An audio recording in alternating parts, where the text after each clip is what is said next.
We have been told that like is a filler word and that it should be taken out of language. There are countless articles, how-to videos, and blogs all detailing how to get rid of the word like and stop using other filler words. The word like has been criticized for far too long.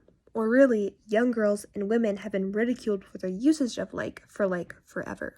But is like really a filler word? And even if it is, are filler words such a bad thing?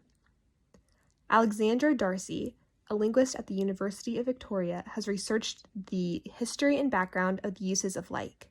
According to her research, there are 6 types of like.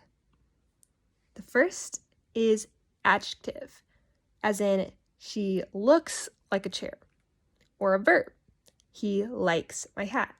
Neither of these are typically argued against. The third, quotative like, as in, I was like, I am so hungry, paraphrases an exact quote, something that's actually said out loud, but not word for word, and can also be used to quote a thought that was not actually said out loud, such as, I was like, are you kidding me? The adverb like, as in, I met her like 5 years ago, is used to approximate something, and is used the same way as the word about. Fifth, the discourse particle like, as in, this rocky road is like my favorite ice cream, is very similar to a filler word or a discourse marker, which we'll talk about in a second, but it's used more like an article, only in particular parts of the sentence. Finally, 6, we have like as a discourse marker or filler word, as in, this like doesn't make any sense. This is a filler word, similar to just, actually, and you know, and this is the like that gets the most hate. So we see that not all likes are the same. But even if some likes are filler words even a bad thing?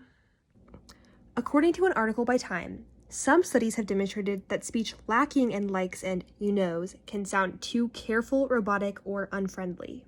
Interview coach Barry Drexler, who has conducted more than 10,000 interviews over the course of 30 years at companies like Lehman Brothers and Lloyd's Bank Group, said, you should say and you know, because if you don't, you sound like a robot. According to Lorenzo Garcia Amaya, a linguist working in the field of second language acquisition. In 2011, a study showed toddlers common and uncommon objects alongside a recording referring to one of the items. When a later recording asked them to identify the uncommon object, toddlers performed better if that instruction contained a filled pause. This may mean that filled pauses cue toddlers to expect novel words and help them connect new words to new objects. A 2018 study by Dr. Mercedes Durham, a sociolinguist who focuses on language variation and change, found that women are more likely to use fillers than men, 67% of women and 52% of men.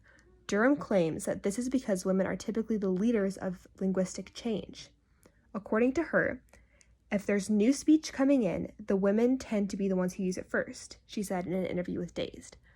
Young women, in particular, are very innovative and are often criticized for it. Fillers are a way to structure your own thoughts, but also an opportunity to let the other person keep track. So it could actually be that women are more sensitive to the general needs of the conversation and are giving the person listening more of a chance to pick up on what's being said.